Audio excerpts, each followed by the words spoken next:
this really doesn't look perfect. So I like to ignore this as well. And that is about, and if you're not sure and want to look behind that, just you can toggle the rapid features. That's also the Shift-R keyboard. So that means this is a quick way of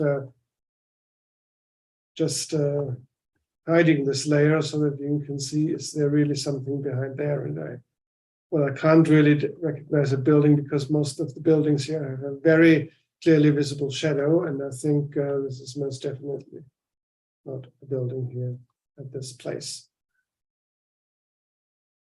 So this can really speed up things if most of the buildings are already mapped properly and recognized properly by ID, and if they are in their proper space, but always make sure that you verify there is really something behind that. These features might have been recognized a couple of years ago. The AI project is not really brand new.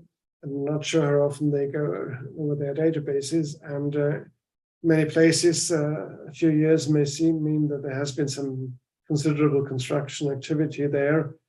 But so buildings is usually a bit a delicate affair. As you can see, roads are typically a much better point. This here is not particularly a project about roads, but nevertheless, let's use this example. If you want to use a road, let me use this one first, because this one is nearly perfect as we can see it. Just needs a little bit of tweaking. So I'd say use this feature. Of course, it doesn't really know what kind of road that is. It said it's a residential road. That certainly isn't too bad, but most definitely this road is certainly not really connected with the other road. So the first thing here is that we have to make sure that we have a point here which connects to this one here as well. So we have to, and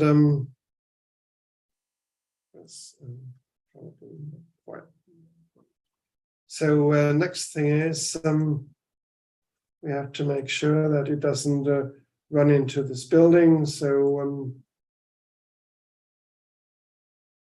just adjust a little bit in here. We need to go a little bit up there. We might as well want to make it follow a little bit closer. And then we're certainly at the end of what might be considered the residential road. And it runs off here into the field. So I don't see any further buildings coming here, so it really doesn't make much sense to expand it in here.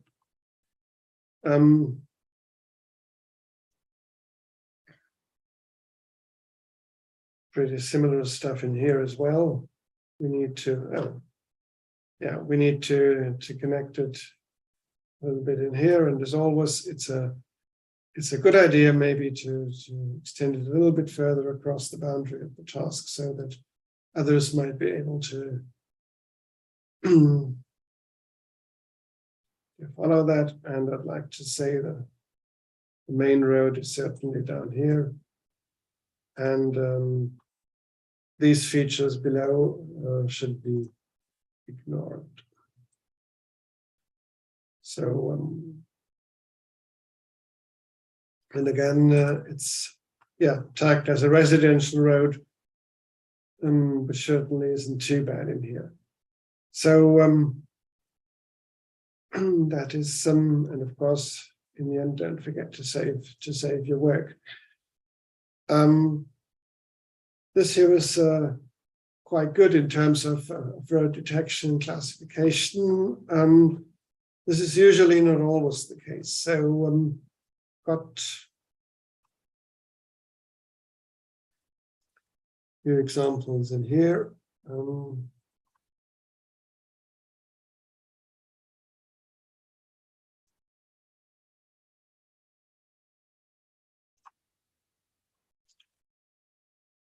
So not sure, could someone quickly tell me if you see the slide? Yes, you can see the rapid static slide. Okay. So that was from a project I was looking at years ago. So pretty much the same as I just showed you. Anything purple is from artificial intelligence and not yet in the Openstreetmap database. And when you work on a task, it's something you should work on. As always, you can either use or ignore the feature. Always keep in mind, if you do something with these buttons, it is removed from the rapid database. So no chance for anyone coming later on to review that again. If you're not sure, then don't touch it. Leave it purple as it is. That's the best advice I can give you. Yeah, sometimes one way which leads across the countryside might, for whatsoever reason, be distinguished as two separate ones. Then, of course, you should connect that. Sometimes there is also a little gap. Artificial intelligence algorithms are not perfect, as I told you. Just keep in mind, in the end, it should look like, well, as if you had been mapping it, and certainly you wouldn't split away like this one in two parts. Sometimes you can see something like this. Well, of course, in this case, we don't want to see not this kind of detour. It's not two separate highways. This is just, sorry for that, just some, well, maybe sometimes this was inundated in a rainy season and people choose the other track, but definitely this is one highway, and I would like to keep only one highway in the database and skip one of those detours here. Other point you might see, this was actually what some mapper used then from the rapid editor and put it in the Openstreetmap database, creating a false roundabout. Well, of course, it's pretty difficult for artificial intelligence to see that this is just a normal junction. We really don't want to see something like a roundabout in here. So the most important advice I can give you for mapping with artificial intelligence is use common sense. How would you map such a situation? And don't blindly believe everything you see with artificial intelligence. What might come out of that is an inconsistent road network. Roads, yes, are a bit of a delicate topic, but in the end, just keep in mind what you would like to see if you look at a map. If a main road enters a village and leaves the village on the other side, then there should be a way through the village designated as this main road. A main road doesn't turn into a residential highway just because it follows through a residential settlement. So there are unclassified highways around here. There are also some here leading out of the village in the north, but anything in between is considered residential, which is certainly not what it should be. I mean, this looks like the main highway through the village, so it really deserves the same classification as the main highways outside the village. Also, there are some unconnected stubs like this one here, where it's pretty obvious that one could easily follow here up there or below there to the other highways. So, or one might easily agree that you could follow up at least until here, and this highway here could have been connected there as well. So just make sure you get a complete and consistent road network. And in such cases, use the artificial intelligence as a guidance, use it if it helps you, that you don't have to trace anything from start, but don't just accept it and say that's all the work done. This won't work. And yeah, something which can result here is, of course, a very inconsistent kind of tagging. Obviously, here we've got an unclassified road, here we've got an unclassified road, then it turned into residential. Here we're left with a path, but zooming in, it looks pretty much the same as in here. So, of course, that should be an unclassified highway in here. Also, someone designated this as a path as well. Well, anything which accesses buildings usually is not a path. The path in our mind is something which you can use with a bike or with on foot. But if there is a building, the construction materials somehow will have gotten there, and there's probably not along a path. So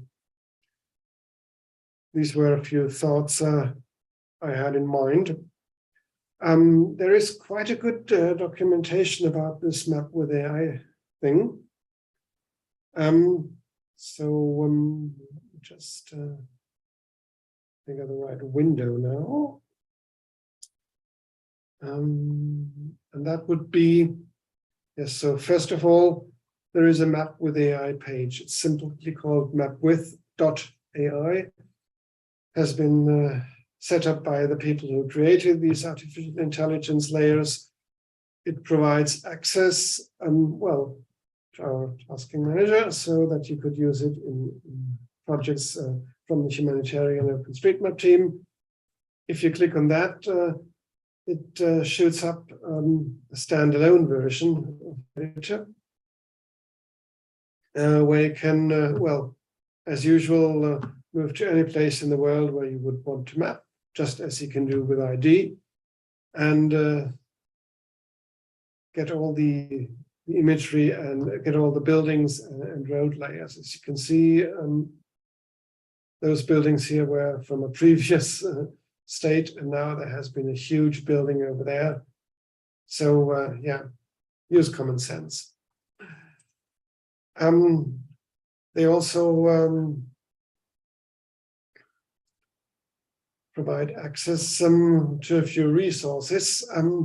Unfortunately, the best one is no longer directly usable.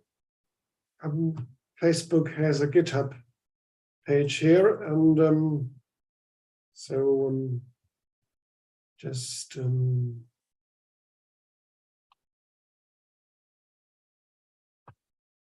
let me just share it.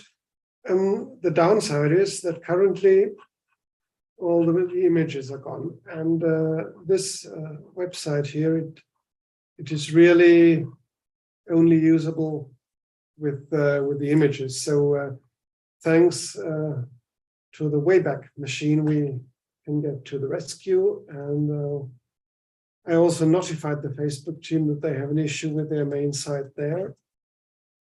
But until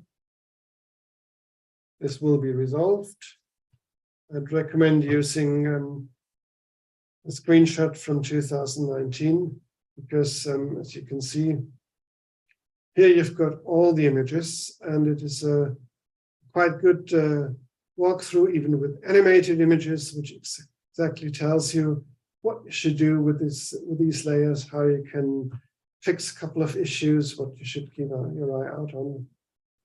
Yeah, you should do some checks, of course, about disconnected roads. And so with those images included, this is a really good tutorial, well, mentioning some of the things I was mentioning as well. I can only recommend, if you want to use a map with AI project,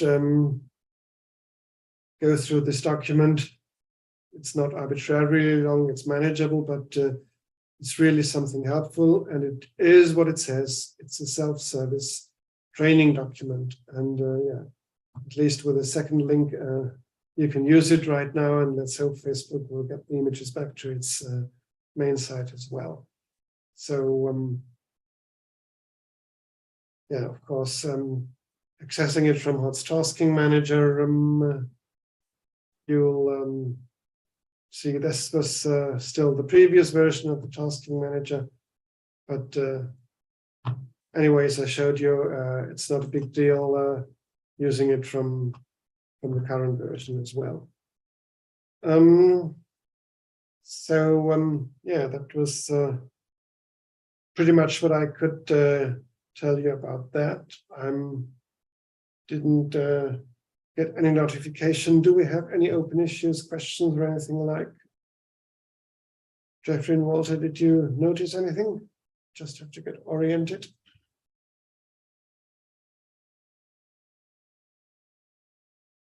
Yeah, there is one question in the chat. How do you identify unclassified roads, please? Well, usually, yes, road classification is really a difficult topic, and in many of the more rural setups where HOT is working, we say an unclassified road is one which connects settlements. So unclassified roads are not those which only go out into the fields or into the wood. Those would be tracks. Unclassified roads are serving to connect settlements, either one settlement with another or one settlement with another higher order road, for instance. That's the usual bit. If you're unsure about that, there is a good page on the Openstreetmap wiki,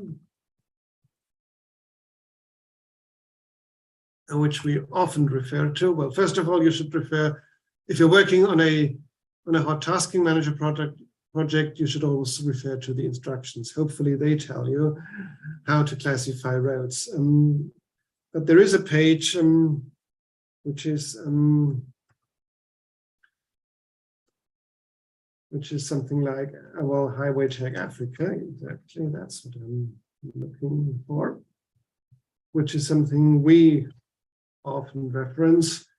It has been, topology of road network in African countries doesn't work in African countries alone, but it also has some images, because when people from a industrialized environment think about roads, they mainly think about roads which have a surface of asphalt, and well, many other countries this is not true. So you can see that unclassified or even tertiary roads can well be unpaved. So we should classify them by their importance, by their function, and not how they look like at first.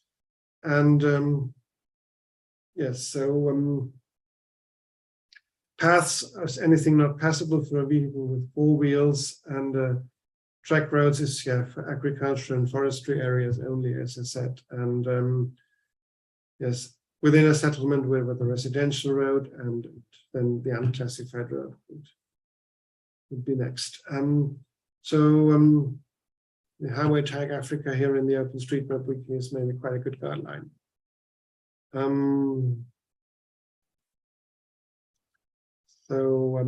Let me see.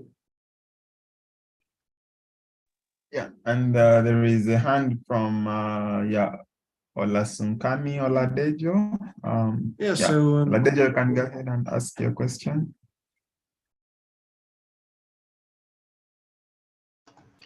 All right. Good day, everyone. So, concerning I joined quite late. How you were able to set up the rapid ID? Didn't quite get it. Can you repeat it, please? Yeah, I said I joined quite late, so I don't know how you set up the rapid ID. Yes, there are basically you can do this from a tasking. There are tasking manager projects which include map with AI mapping.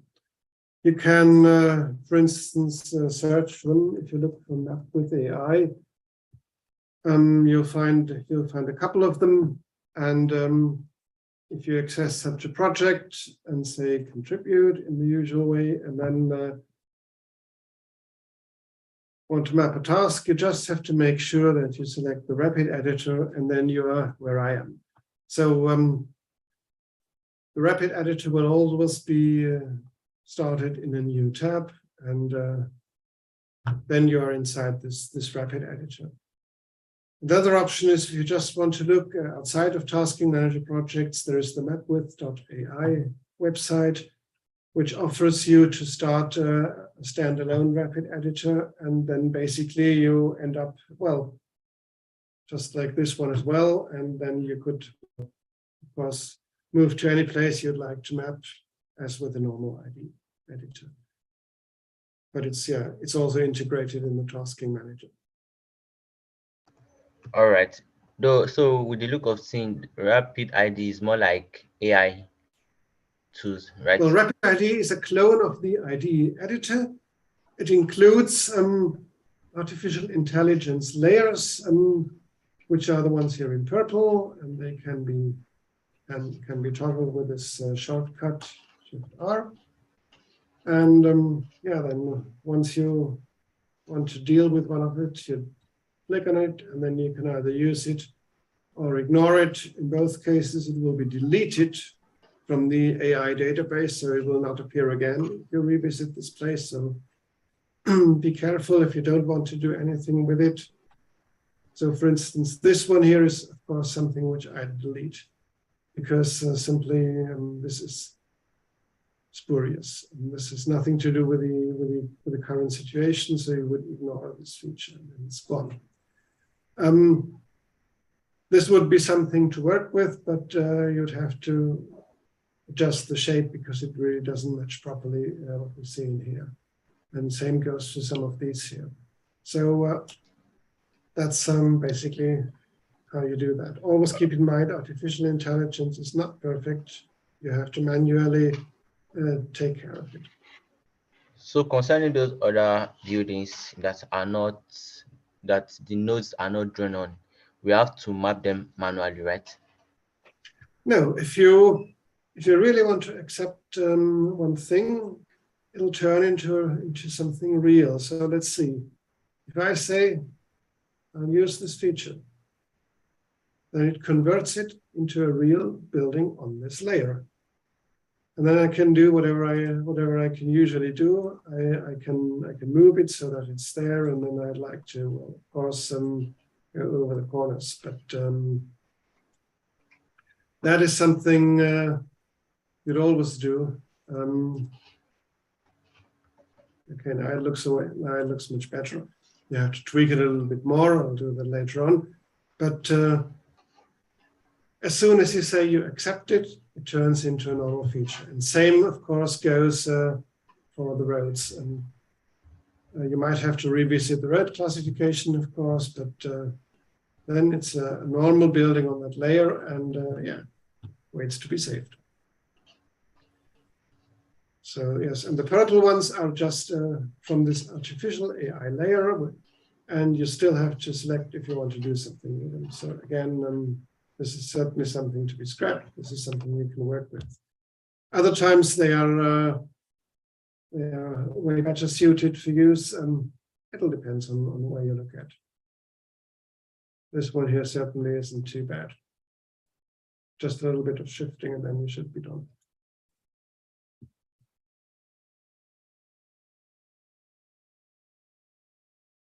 Okay. I see another hand here from Annie. Hi, Michael. Thank you. I'm Annie. I actually am from Malaysia. So here in Malaysia, we've been doing quite a number of mapathons with corporates. So I'm a little curious because we normally, we use the normal tasking manager and we just, do the training with the corporates. But I'm just wondering if I'm to engage on using the Rapid, then it's, as you mentioned, it's a clone to the ID editor. And thus, does this actually mean that we can use this to map first every building, like how we do with the normal mapathon, Sure. the normal ID editor? Sure. You've got everything you need. I can say area, and and then start mapping something. And I've got, well, it's a normal ID editor with the only thing it's added. What it got added here is the rapid functionality, the artificial AI functionality, but it provides anything the normal ID editor does. Right. Thank you. Thank you so much, Michael. You're welcome. So, okay. If I don't see anything else, and of course you're welcome to ask questions in the chat later on as well, then I think I can stop right now here, and I would then ask Walter to continue and give us a little bit insight in how you can use ID for validating and some of the other topics which come to his mind. Thank you, Michael. Good afternoon, everyone. Though there is someone who's already asked a question on the chat, what are the already available in rapid database?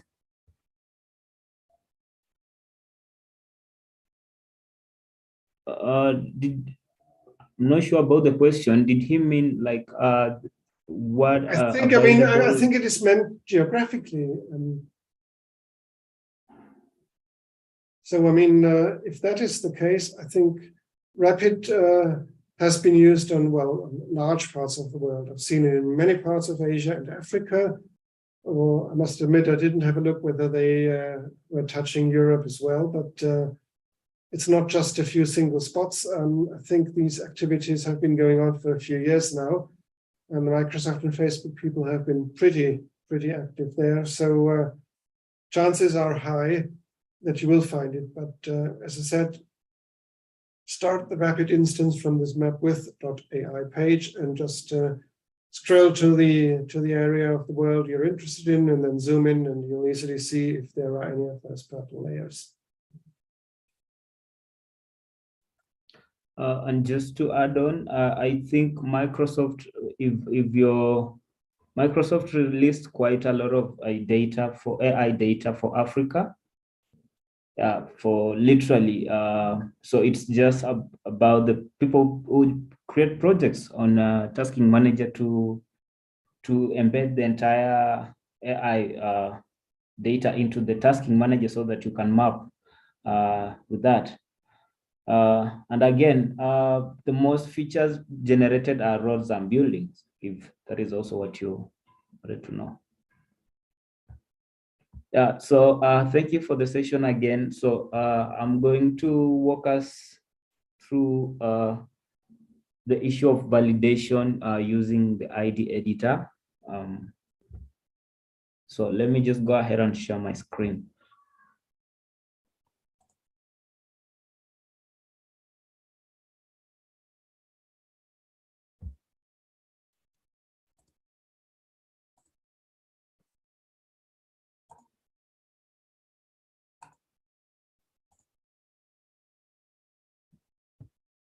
Can we see the screen? It's there, yes. Thank you. So before we dive deep into validation using the ID editor, there are just few things I would love to mention that I've learned out of probably experience and had people mention main issues that are being raised during validation. And in this case, when we're referring to validation, we're just saying that if someone has mapped a place, we need the second, third eye to counter check the data so that we make sure that we have more accurate and relevant data, quality data for decision making. Because let's make assumptions, or rather this is the fact that much of the data is used for humanitarian purposes. If you're going to tag a river as a seasonal river, intermittent river that is dry, and yet it's a big river that is flowing, or rather you haven't tagged a bridge and someone is trying to make an access for humanitarian reasons, or you've tagged it wrongly, then it comes with a bigger cost of amplification into the issues of decision making. So at the end of the day, we want to ensure that we have more accurate data on OSM for decision making. And therefore, we are always encouraged to make sure that we map best to our knowledge. And that also brings in the aspect of community involvement, that I believe that someone who is in Australia knows way better local knowledge, has more local knowledge of the region where they stay more than I do. So they are the best person to map the place where they stay. And therefore, we always advocate for community participation so that we have more relevant data and more detailed information available on OSM. So just as I said, a few things to mention that pop up during validation. Number one could be tagging. Tagging is basically how we assign tags to features. If you've mapped a building, how are you going to tag it? If you're going to map a line feature, a road, a river, how are you going to tag that? If you're going to map a point or point of interest, let's say a kiosk, a water point, how are you going to tag that? So those are some of the main things that we are looking into when we are going to validate. We're looking at the tagging. In tagging, the main other aspect that needs more keenness and as a third eye is mostly the issue of this one I've seen with the places which are quite forested, people having a tendency of tagging intermittent or seasonal rivers as roads because they are dry and they might appear, if they're in a green area, rather vegetation cover, you might not really know if it's a river because it's dry. So you might confuse it with let's say a road. So it's a river that is seasonal and probably dry because we don't have enough water channel flowing. So you might tag it as a road. So what we encourage people to do is, if you're going to tag that and you're not sure about it, my laptop just hung, okay, and you're not sure about it, we always advise that you zoom out so that you can pan around and see the source of this line feature that you're trying to observe. Because if it's a river, it's most likely connected to another source.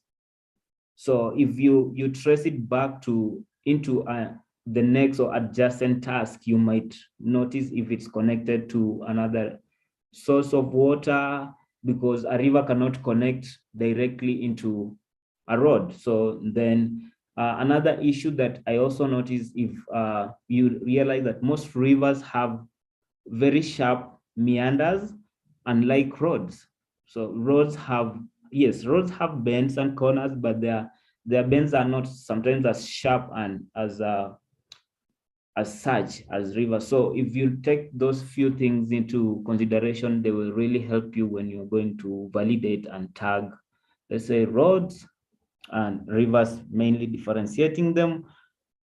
The other small issue about tagging is tagging of roads and highways.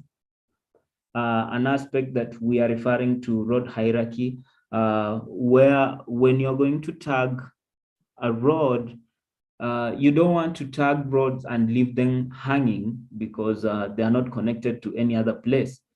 And when we're referring to hierarchy, we are simply referring to, if we are looking at a primary road, most likely, highest probability that it will connect to a tertiary road, and other, they connect as they grow into smaller paths.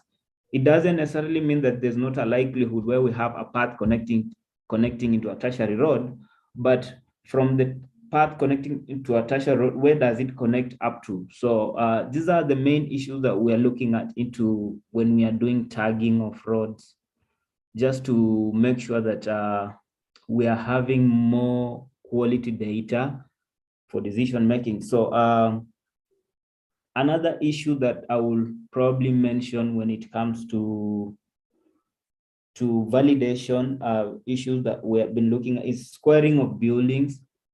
It's interesting that in ID editor, let me zoom in and see how when you're mapping with ID editor, you realize that let me just look for a perfect example, that how you're going to make your corners, sometimes you might square them, but they might not square completely because there is a degree of angle that you've given to your feature. Now, let's see, someone has tagged this as a building and it's not here. Do we have any other building adjacent so that we can move that to it?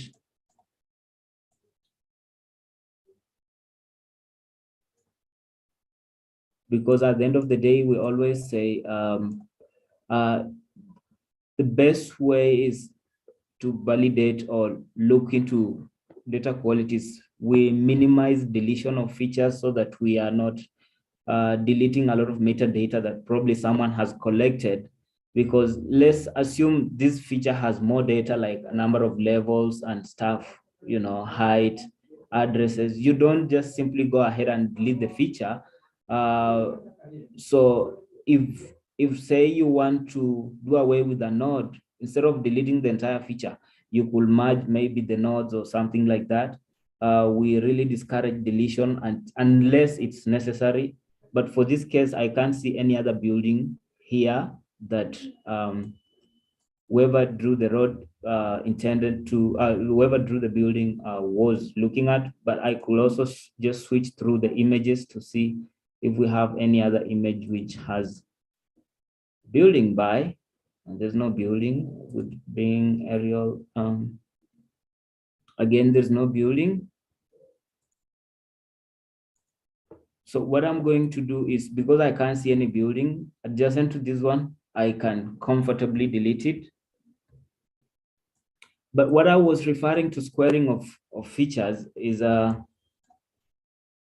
looking at this building. So let me just move it. Does it have, is it completely squared? The way it was mapped is not squared. So if I press my Q, it still has these edges left out. So in ID editor, you have to be keen that you have to make your angles when you're digitizing individual nodes closer to 90 degrees so that when you press your Q to square the building, it completely squares.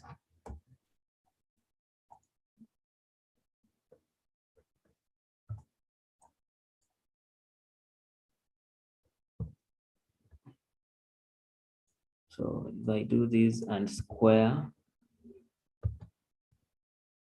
so now that I try to bring the other node closer to the, and to a linear, to a straight line, if you just press Q, it merges the two nodes. And of course, this one needs to be adjusted slightly, then square that. Then we have our feature squared. So we have the squaring of our buildings. That is another one of the issues we look into. Then probably another issue that we can also look into when we're validating is instead of, when we look at this image, you realize that most of the buildings are not, they tend to have an offset with the imagery. So the first thing we look is, we go to the change sets and see the imagery used when the initial mapping was done. Number one, but you can also shift through to see if there's a likelihood whoever mapped used a different imagery, because most of the time images come with different with different positioning, so they create the offset issue. So if I'm going to shift through, you realize there is, okay, there is none that is probably aligning. So if you want to adjust the image, the imagery offset, which we in the recent past we've not been really recommending, but unless there are a lot of features that have been mapped, and it will take time to adjust individual features. To adjust your offset, come down here. Now you can adjust your offset using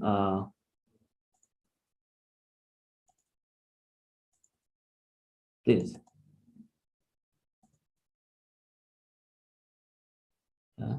So after adjusting your offset, what we recommend all the time is you leave a comment, a changed comment that you have you've adjusted the imagery offset, and now you can now include the value that you adjusted to when we are looking into offsets. But most cases in the recent past, we've been recommending that instead of adjusting the imagery, and unless we have a lot of buildings that cannot be adjusted individually, we recommend that you can now go ahead and use the offset changes. But in the case where we only have few features in a task, you should go ahead and just move the features individually, because we don't want to change, like have a lot of nodes merging or buildings crossing roads and stuff like that at the end of the day. So what I'm going to do, I'm just going to reverse back to the original.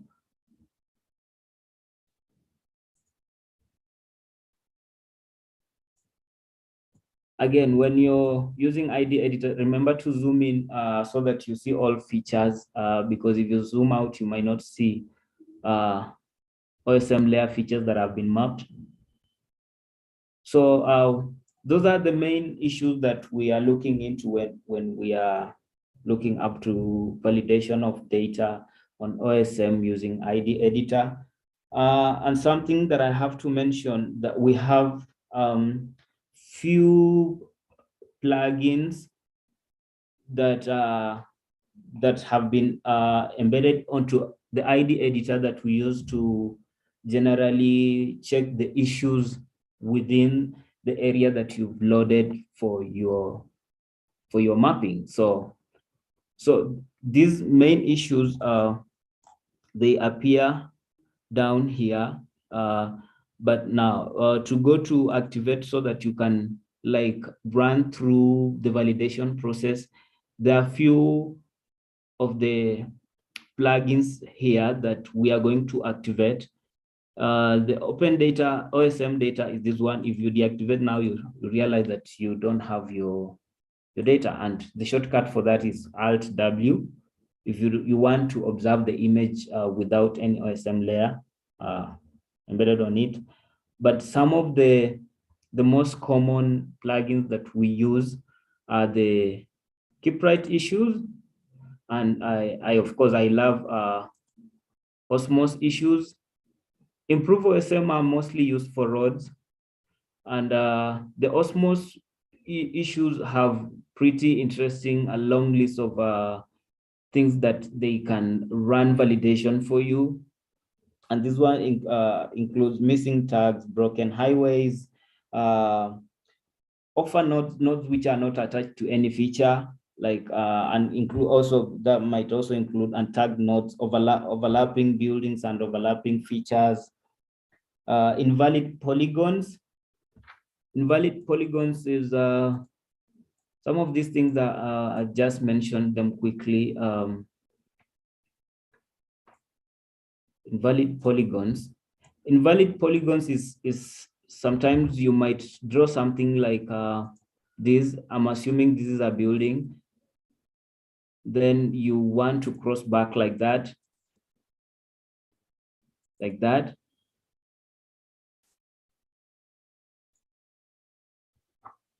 That forms what we call an invalid polygon. So those are some of the features that we look into when we are activating all these plugins for validation. So once you activate those kind of plugins, and I go ahead and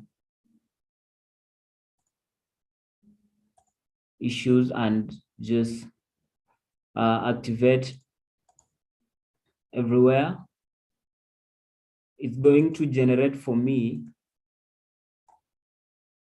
the errors that have been generated by those plugins within this. And if you click here, you will see we have around 3 or 8 warnings. So now you can go ahead and correct individual features. And just to mention that when you're correcting these features, those that it's important to know that we have those errors that can be ignored because some of them have been generated, but they are not necessarily errors because they still are irrelevant information, and others are pretty much common errors that we should correct, like building crossing buildings. Those are probably, yes. Let's just look at this one, which is here. Someone has mapped this as a building. Just to move it to you. And again, it's sharing a node with this one, so we're just going to disconnect.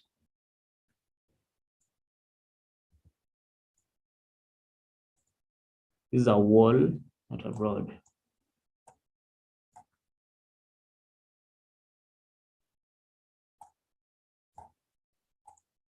I'm assuming whoever was trying to map this was so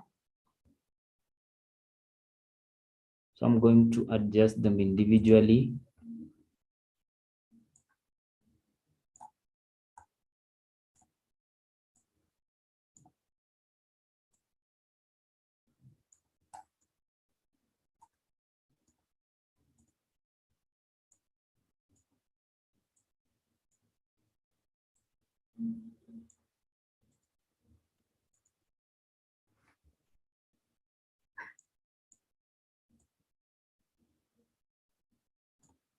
For a moment, let me move this one.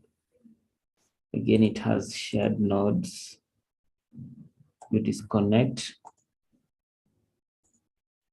Going to disconnect this one so that I have my building separate.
So this is supposed to be a wall.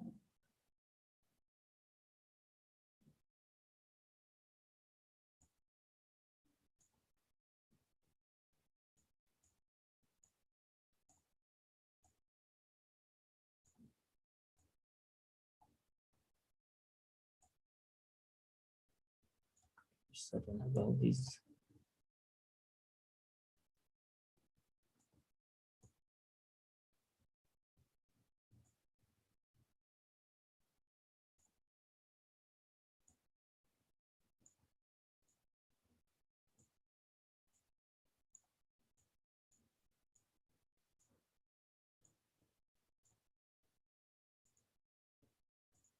So someone tagged this, it was loose somewhere here as a building, and I can't seem not to find any clear building around to attach that to.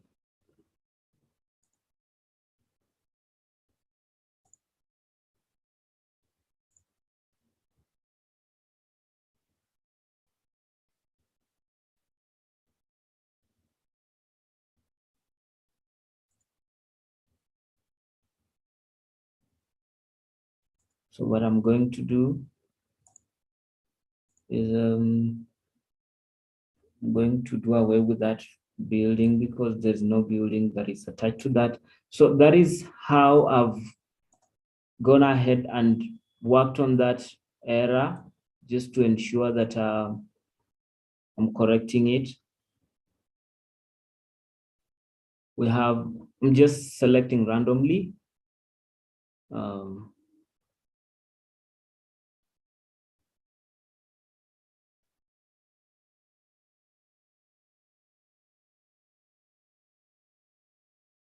Friend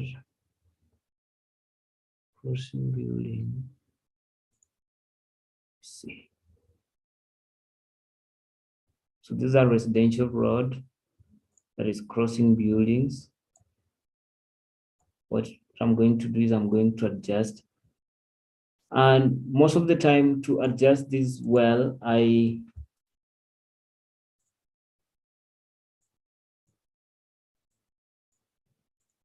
just press W to make sure that I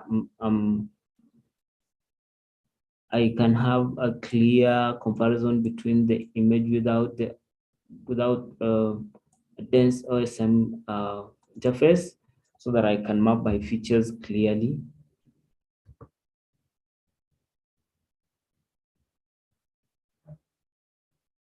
It's an interesting building here.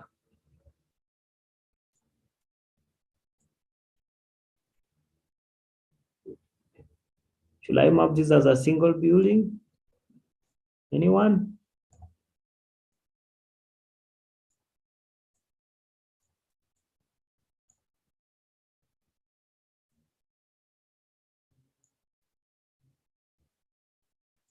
I'm doing that so that I don't allow the road to cross my building.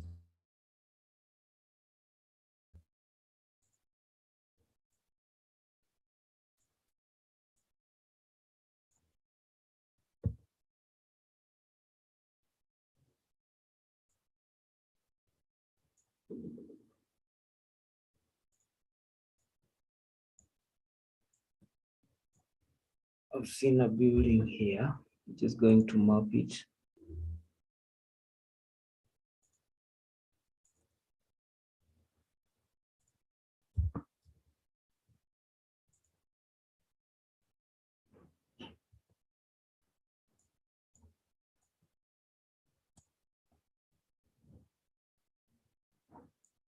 So that is how I'm going to handle my issues.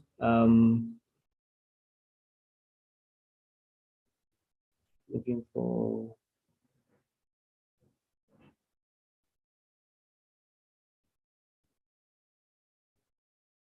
and as I mentioned earlier, that the most common errors, as you can see, most of them are roads crossing buildings or buildings overlapping and so forth and so on. So you go ahead and counter check every error that has appeared on the issue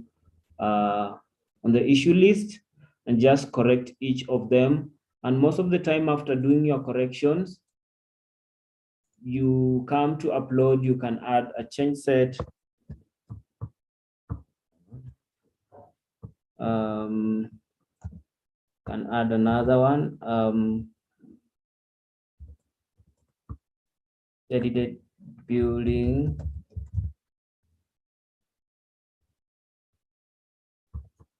and roads.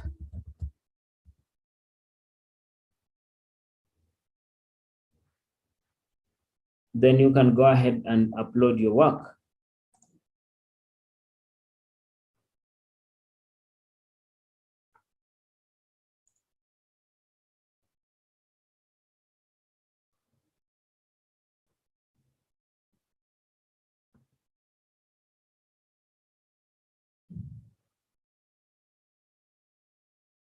See, we still have more errors because we didn't correct all of our errors.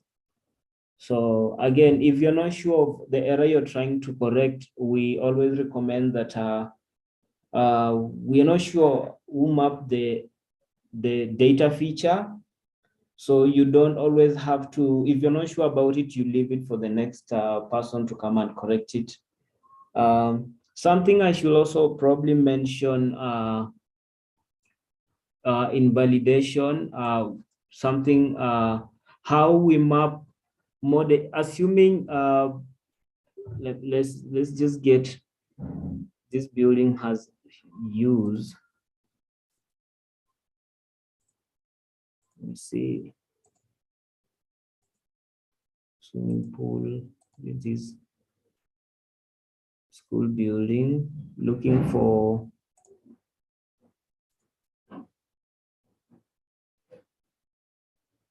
the metadata. So it will be very inconveniencing if you're going to delete such a feature with so much data.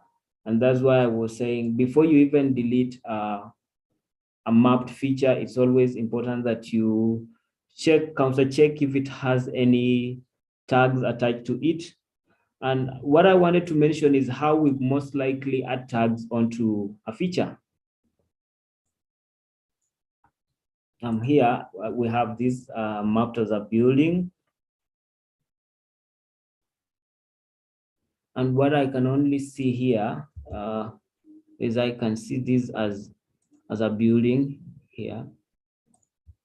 So what I'm going to do is I'm going to, instead of deleting the entire feature, I can merge or do away with most of the nodes so that I can have to draw this feature over here. Yeah. But what I wanted to explain is how we add, let's say you want to add another tag onto this building as let's say an ATM. So what we're recommending that we do is instead of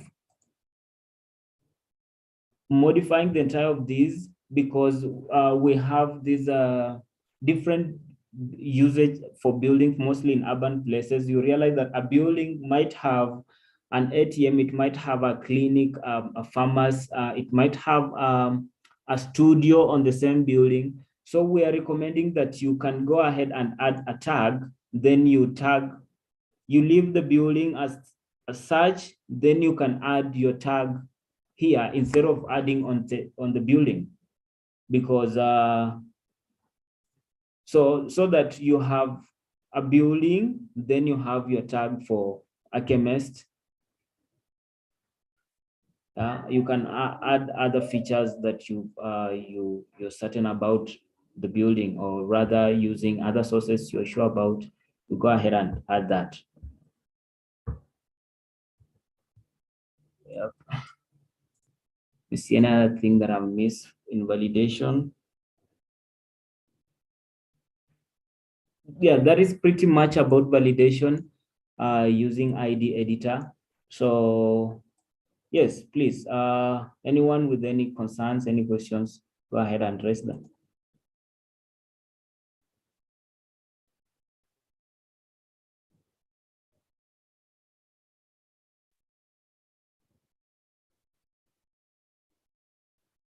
Yeah, thanks, Walter. There have been a few questions which I could answer in the chat. Don't see any further right now. Don't see any raised hands. So I think we can let Jeffrey continue and talk about Mapillary. Thank you. Yeah, thank you. Thank you, Mike, and thank you, Walter.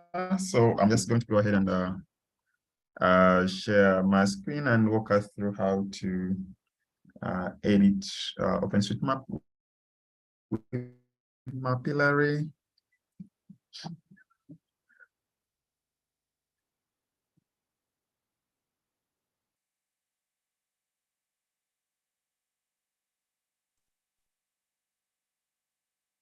All right, so You can here see we it. are.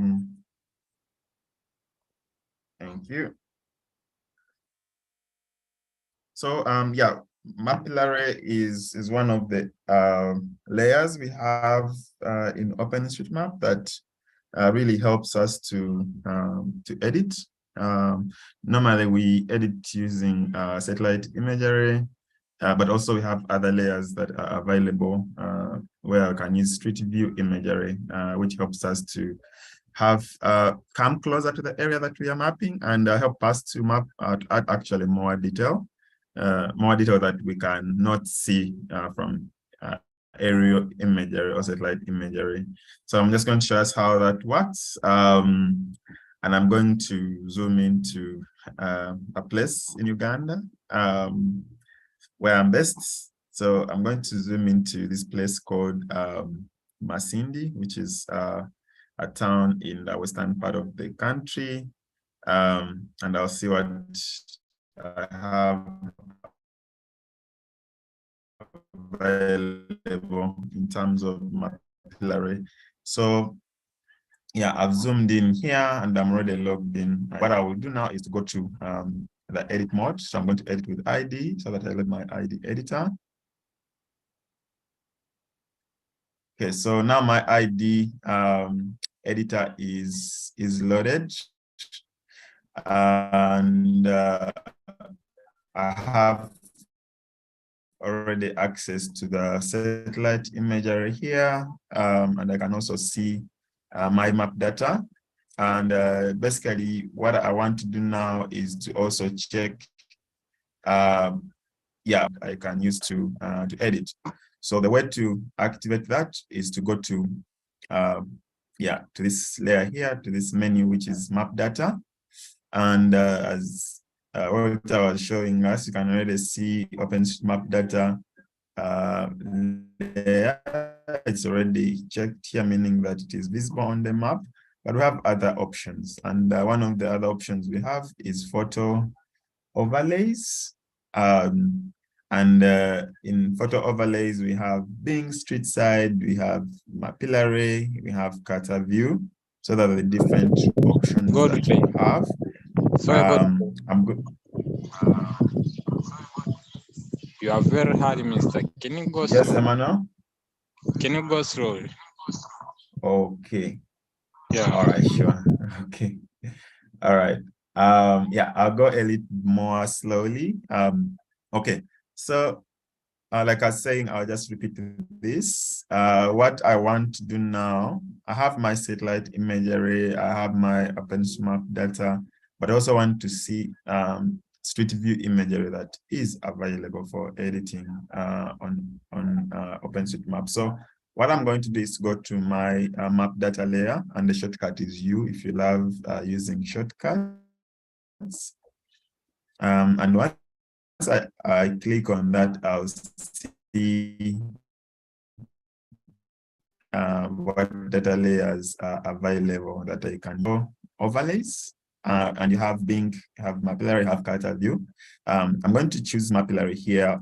And why do I choose Mapillary? I think it has more data for more areas available. And from switching it on here, you can actually see some green things popping up on my screen.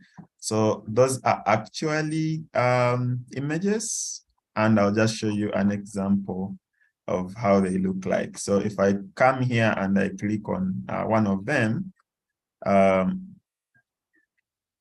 yeah, if I click on it here, you're going to see a new window pop up on my screen here.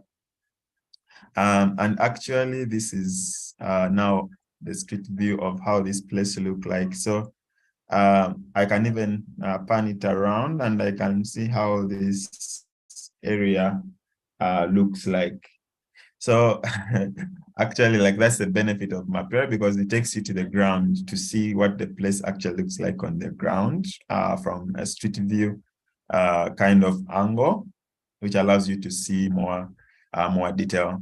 And I can see, and in this area, there are two two kinds of images. So there is this one which I've clicked on, but also there is another one. So there are two different versions. And I think what is really interesting is that this one is older. It was taken from 2017. I can see the imagery here from the imagery.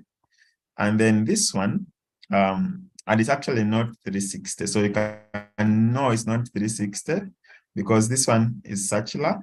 So it is 360, I can turn around. This one was just facing one direction. I cannot do a 360 turn. So that's kind of the difference. So this is 2017, and this is actually 2022.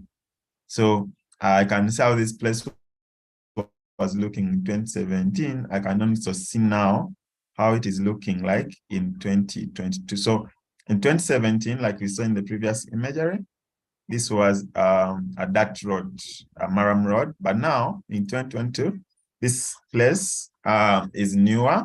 It has like a more better road, meaning that I can even check the attributes of this road, and I can now make an update. So you can see the surface here is that road. And maybe that was, in 2017 or less when someone mapped it. But now I know very well in 2022 that this road is not a dirt road. I can come and now change the value and say, yeah, this is a paved road. Okay. So that's the benefit of using Street View. You can update using Street View.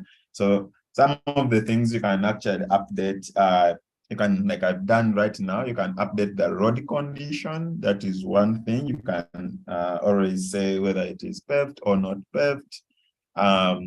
You can even add like restrictions. Let us say the road is one way, and there is a street sign that you have seen which shows this road is one way. You can add that. You can add like turn restrictions from Street View imagery. You may also add information on buildings. You may see a residential building. You're seeing it on Street View that it is residential. You can also add maybe how many levels the building has. You can also add points of interest if there is a shop, if there is a hotel, if there is a restaurant, if there is a school, a hospital, and you see it from the signage on the street, what it is.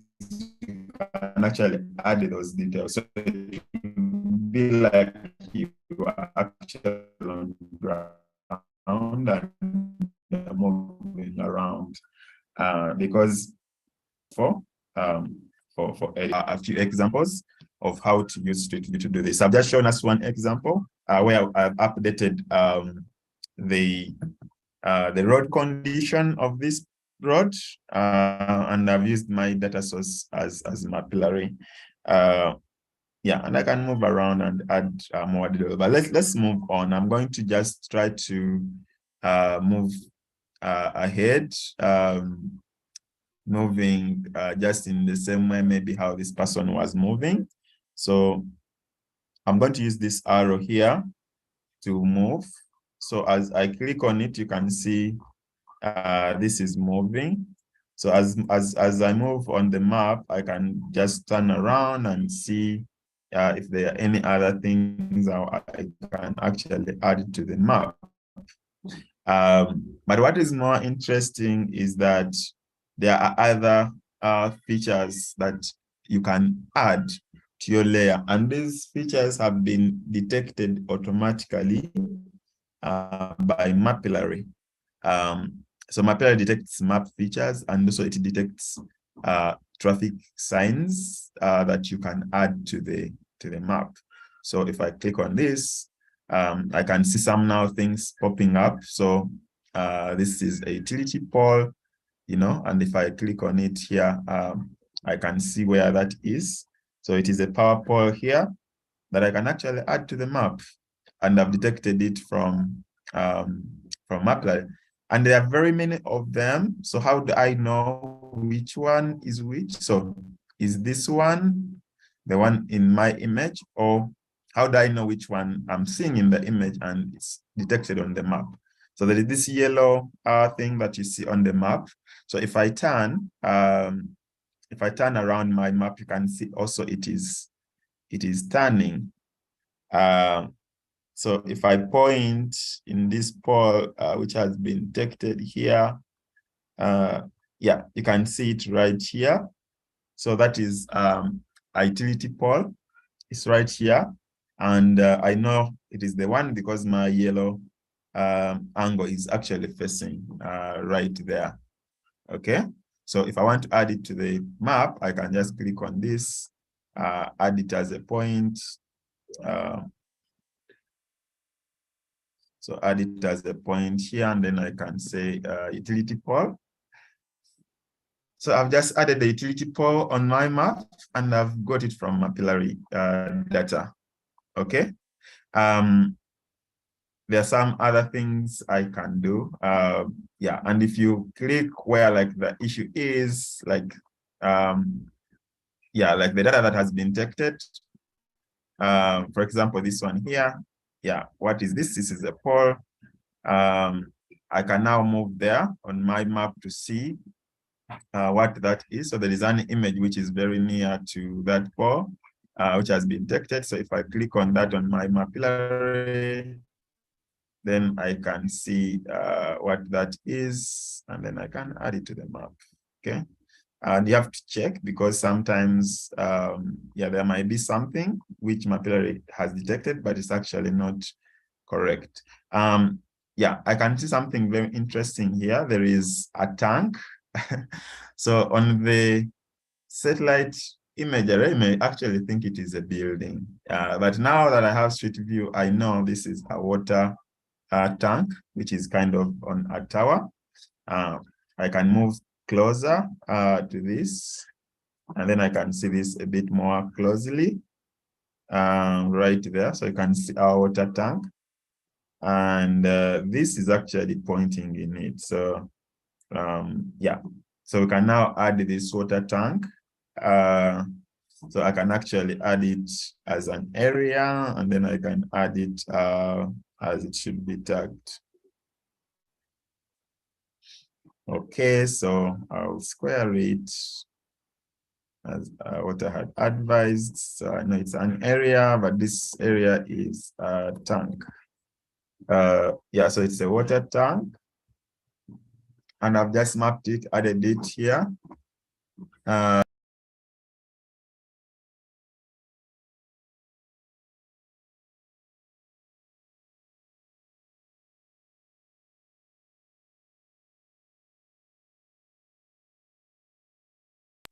Okay, so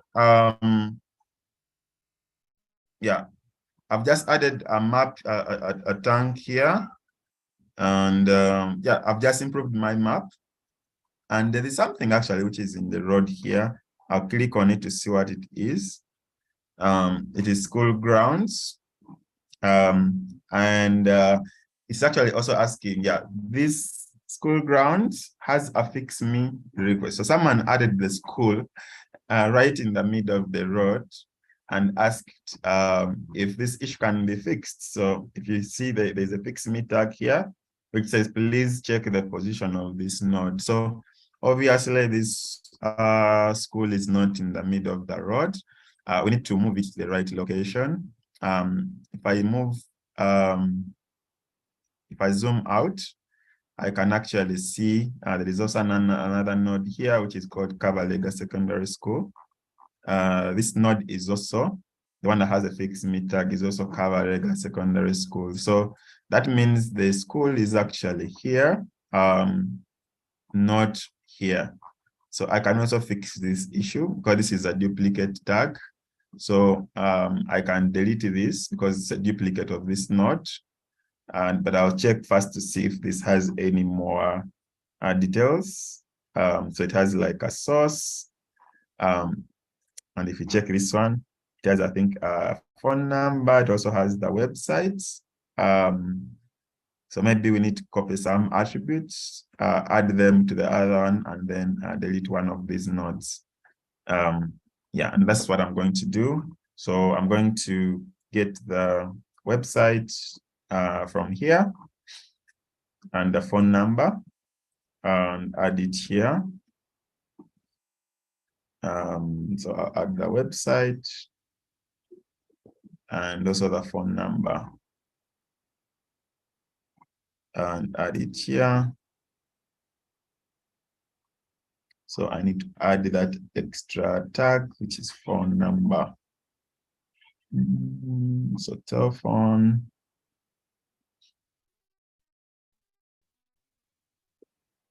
Okay, then I can now delete this, so which is a duplicate tag. Yeah. Okay, and I think I'll try to move the node close to the school, playground, but this is the actual school. Yeah, so I've just made another fix there. But let's move to the town now, and we see maybe a few more points of interest, things that are more, where there is kind of more detail. So I know this place, I've been there. So some bit of local knowledge also can be helpful, but now I'm improving it with Mapillary data. So yeah, I'm now right in the middle of the town. If I move ahead, so I can use this arrow to move ahead here. So I see there is this building here. And on my map, there's this building here. If I zoom in, I know this building has 1, 2, 3, it has 3 levels. And I can actually now add those levels to this building. So I'll come to where there is levels, and I'll add the number, which is 3. So I've just added the number of levels of that building. And I'll even come closer here, look at it more closely. And I can see the name of the building is called Saltec House. If I check on my data, I can see the building name is already there. It is very much visible. Yeah, so I can see there is some businesses on the map, on the place. Let's see if we can get. So that's the other thing that you have to do when trying to use the Mapillary imagery. Find out which of the available images has the best quality, because the quality is not the same. So this was a good camera, and you can see it was even mounted like on top of a vehicle. So someone was having a good 360 camera and made it available for us to be able to use in Openstreetmap. So there's a lot of detail. There is some businesses here that I can add to the map. And if you compare it like to this, so this is another, imagery that is available at the same location, but the quality is not actually the same. So the other one is far much better quality. There is another one here. Okay, so I'm just going to add maybe, a point of interest, 1 or 2. And then after that, we open it up for questions. So I think like for me, Mapillary, what really helps you to do is to, there is a motel here. It's called the Motel Tuku. It's right opposite here where this is. So I'll check here and check, is this motel added to the map? I can see the points of interest here. This is Tot Guest House. This is Platinum Credit, which is a company. So I can actually now add this motel to the map. So I'm going to get point. I'll just click right here where this is. And then I'll search for a hotel. Do you have motel actually? Maybe motel would be, have motel here. And then I'll add its name and I say motel Tuku. Okay. I'll zoom in here to see if I can get more details. Maybe a phone number that I can add. So I'm looking at the signposts. It says Hotel Tuku. This is the booking office, but I don't see anything like phone number on the signage. So I think I'll leave that out. I'll just add what I'm able to see. Okay, there is something else here, which is not to see if I have that. I can also check on this other imagery, which is at the same kind of location. Okay. So there is a lot of detail that you can really pick from Street View imagery that you can always add to your map, from points of interest to improving the data quality, to doing some quality checks. So let me also use the automatic features that are available here. So if I click on things here which are automatic, then I get a few more things that I can easily add. So yeah, there's something here which is an advertisement. So where is the advertisement? It means that there is like a signpost which you can zoom into and try to add to the map. So this is Masindi District Hospital. So there is a hospital at that location, and I can easily add it to the map. So where I see these like things, that means there is an advertisement, and if you click on it, it will zoom into a signage where you can pick more information and add more detail to the map. So basically Mapillary to add more detail to the map. And if you are wondering also maybe how where is Mapillary data available and where is it not available, the other thing that you can do is to go to the Mapillary website, which is mapillary.com. If you go to explore map data, you will see which places are available. So wherever you see green, that is where there is Mapillary imagery available. So if I want to know where that data is available in Uganda, I can see where there is green. I may even change this view to have like a better view. So this is where there is data available, where you can easily navigate and add more information to the map. So, and the good thing is that if the imagery is not available, maybe for a particular place where you are, you also have the option. So to go and install the application on your phone, capture the imagery, the Street View images, upload them to Mapillary, and then come and access them through ID editor and add details to the map. Okay, so that's kind of how it works. I'll now look at the chat, see if I have any questions.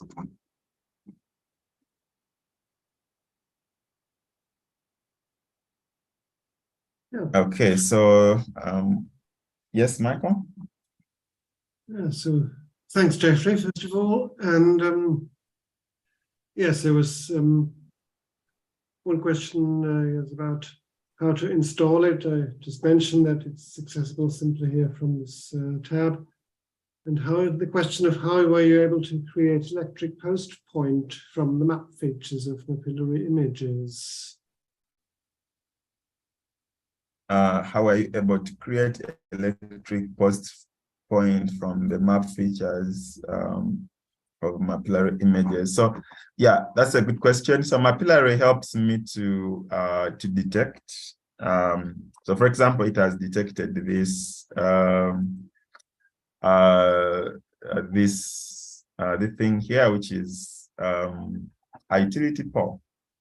Okay, Mapillary has detected it for me. So what I will do is to check if it exists on ground, and if I confirm it exists, then I'll add it to the map. So what I'll do is to click on this imagery and see, is there really a pole at that particular location? So that's what I'm going to do. So if I zoom in here, so this is where the pole is that has been detected. And if I zoom in, I can see clearly there is a power utility pole, which has been detected here, but it also exists on the map. So then I can now go ahead and add it at that particular location. Okay, and the way I would add it would be to, click on point and add a utility pole at that particular point. So now you can see it added on my map. And right now here, if you see where there is unsaved changes, there is 9 things that I can now save and add to the map. There is one, which is point, which is an error, I think, that has to be fixed.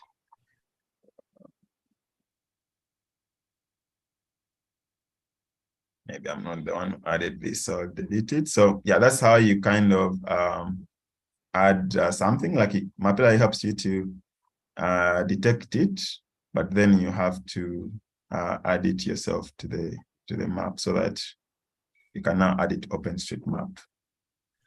How did you go about the small box on the screen? Yes, so this is a utility pole, and yeah, if I click on it here,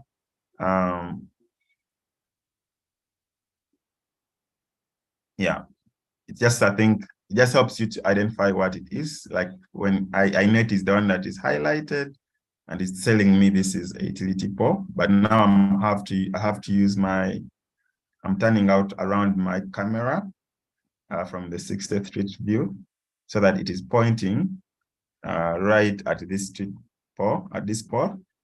And maybe I will, remove this map data just to confirm it is a utility pole. So I know it is a utility pole. I can see the power lines, and now I can go ahead and add it as a point to the map.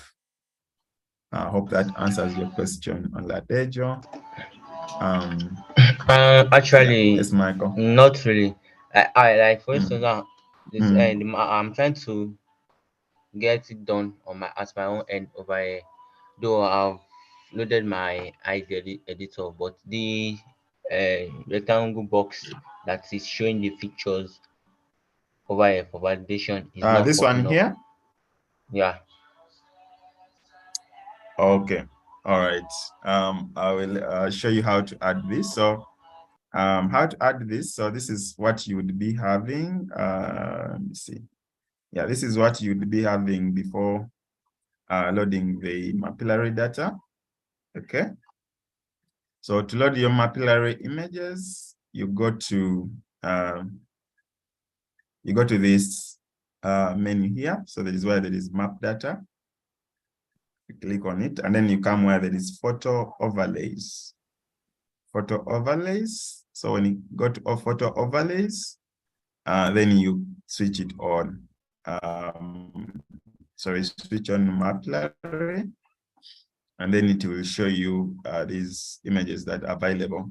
So if you are in a place, for example, here, okay, even if you click on the Mapillary here, you see that there is no data from Mapillary available here. That's why the green images are not appearing.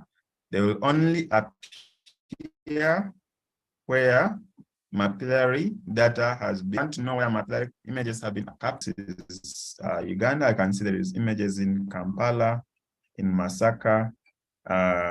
Yeah, if I go to Kasese here, there is no Mapillary images that have been captured there.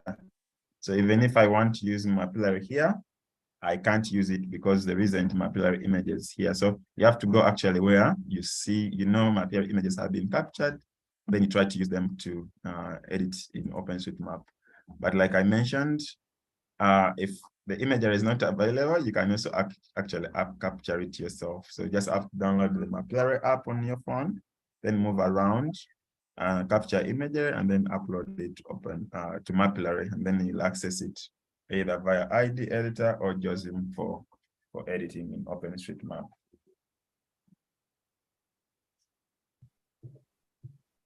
So yeah, I think that's and you can even expand it like this if you want to have like a wider view. You can always do that. Yeah, so you can see a lot of detail here that has been captured from the street view. So this is someone's shop called Sakuma. I can add it to the map. Kelvin, you have a hand? Yes, I would like to ask you, wherever this Mapillary are being added automatically to the map, or?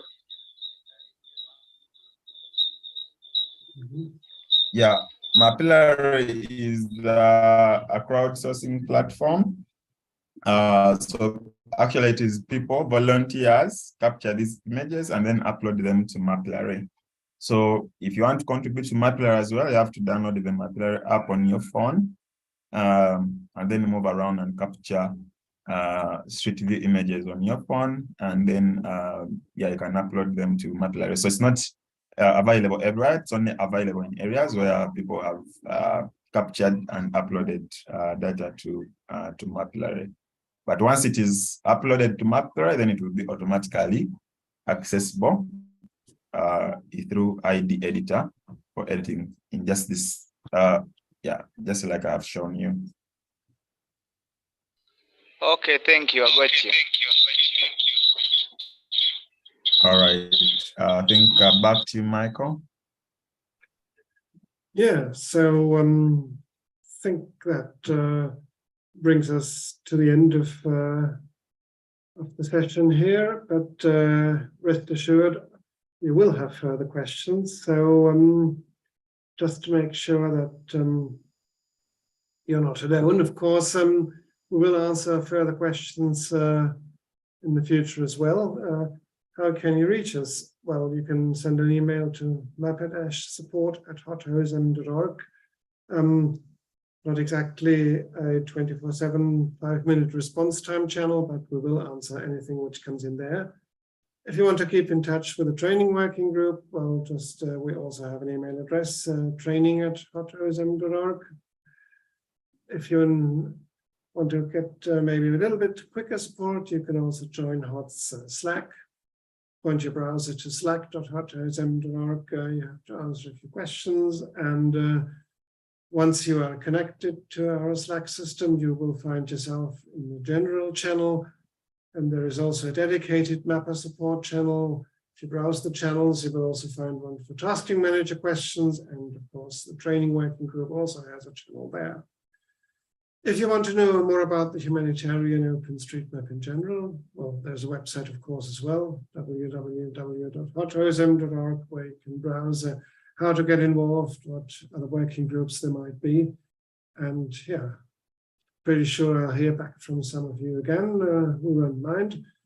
And there will be further webinars as well announced on the usual channels. A natural successor to anything on ID would be introduction to JOSM, which will be due in a few months, I guess.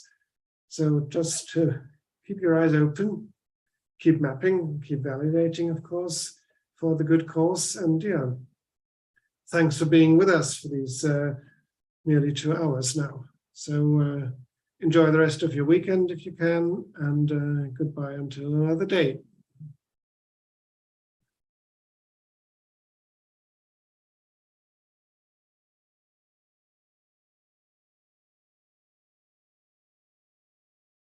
Yeah, thanks, Michael. Thanks, everyone. Thank you.